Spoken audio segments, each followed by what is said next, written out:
everybody, welcome back to Get a Chance's Farm. Tonight we're out here doing our nightly chores.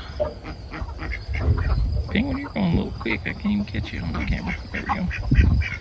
Alright, just kind of taking a look at all the chickens and the ducks.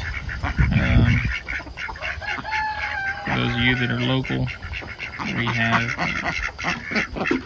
listed some of our roosters that we've hatched out this year, and then some of these Khaki Campbell Drakes will be up for sale as well. That way we can reduce the flock down a little bit. Getting too many roosters in there are causing problems with the hens, so it's time for them to go elsewhere. So Taylor's over here. Hold on a second, Tay, I'll help you. Ready?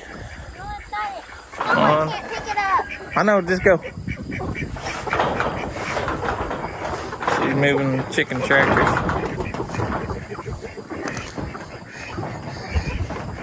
Lift it just a little, there you go.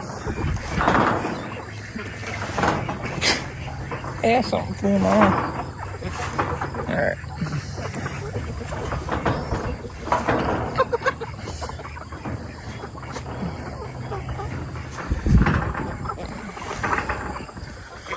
How much farther are you wanting to go, sis?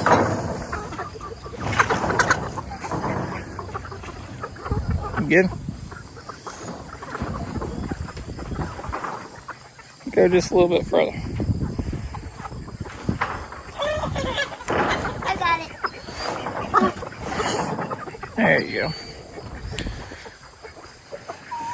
Alright. She's got their feed and water ready.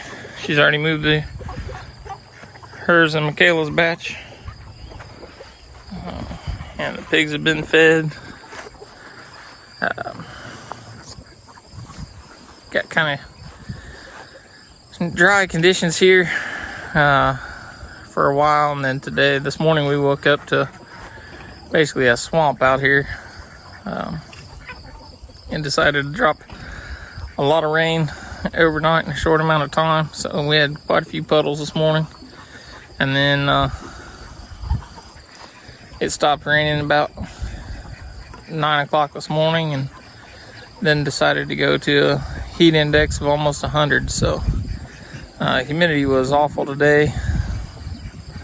Made sure the pigs had some water in their little waller, and then they got some extra food scraps today. We blanched off some sweet corn and prepped it for the freezer. Brittany and her mom also canned some pickles today, and then as you can tell, there's still some might be able to see it, there's still a little bit of puddle around the water tank today, so I ended up giving that a good scrub today. And Brittany went for a walk.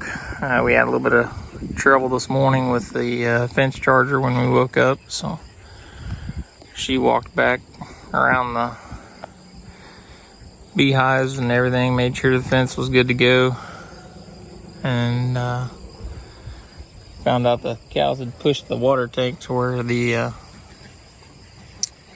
automatic water was hitting the hot wire, so that was not very good. So we moved that, and I washed the tank while I was at it, and got everything out of the way now, so the charger's working again. So, but grass is still growing a little bit around here, but everybody's yards are turning brown unless they're irrigated. But here over the next couple of days or so, we'll be working bees, trying to get honey boxes off there. So we'll see how that part of it goes. Alright, so now we're in the barn. Girls are starting to milk. Everybody outside's been fed and watered already. One thing we got left to do is the milking. So I'll turn this camera around here and we'll get to them. So the girls are milking Sky right now.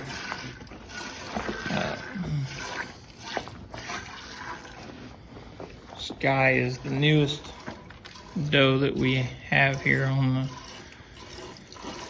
farm. She belongs to Taylor. We picked up Sky, and while we were there, if you guys remember from a previous video, we picked up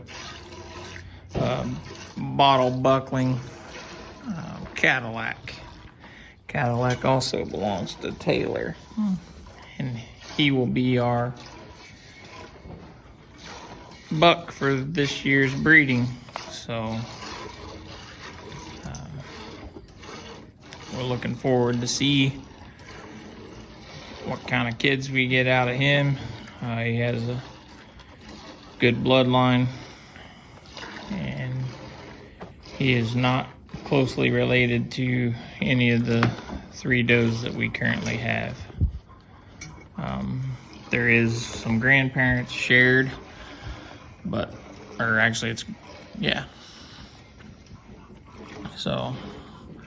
but that's far enough away that it's not going to affect anything on the breeding side of it. So we'll be kind of anxious to see what we look at there. Sky is one that we did not take to 4-H with us this year. With the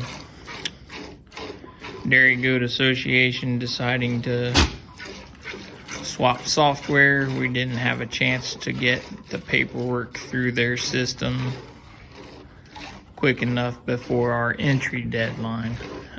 We actually had the paperwork back in time for the show side of it, but not for the entry deadline. So we didn't take any chances there and made sure that we had everything in there that was supposed to be in there by the time it was in there.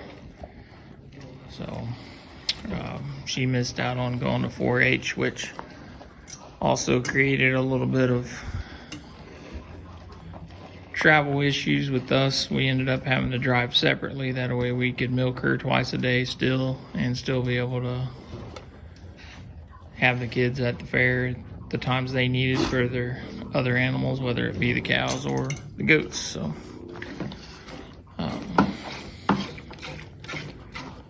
we got it accomplished. The girls did what they needed to do. We got done what we needed to do and made it through fair. So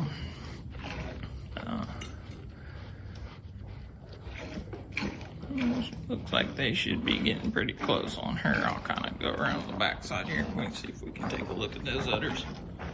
Yep, they're getting close. I'm done. I can kind of tell. Taylor's side will be, it usually takes just a little bit more than Michaela's side. And then when we go to hot chocolate, it is the opposite. Just sit it up there and I'll transfer it to the bucket, okay? But I'll be on the opposite side. All right, I'm gonna transfer the milk for them to the other bucket. They're gonna spray her with the fight back, and then we'll put hot chocolate on the stand. All right, so as I was saying, we get between 2 and 2.5 gallons of milk per day from the 2 goats. Next year, Tulip will be added to the mix, so we'll be getting even more than that. So currently we use our milk to drink. We also make ice cream out of it. We've made butter out of it. We use it for chocolate fudge. Eventually we're going to start using it for soaps and lotions as well. And then sometimes we even use it to feed the pigs with. So especially if one of them dances around and accidentally gets their foot in the bucket, to where we question whether or not something went in the bucket. We do filter the milk, strain it after we before we bottle it, but still, if a hoof gets close to it, then we scrap that bucket. So not taking any chances with our health. So yeah, but hope you guys enjoyed the videos. Don't forget to like, subscribe, share on social media with all your family and friends, and we'll we'll see you all on the next one.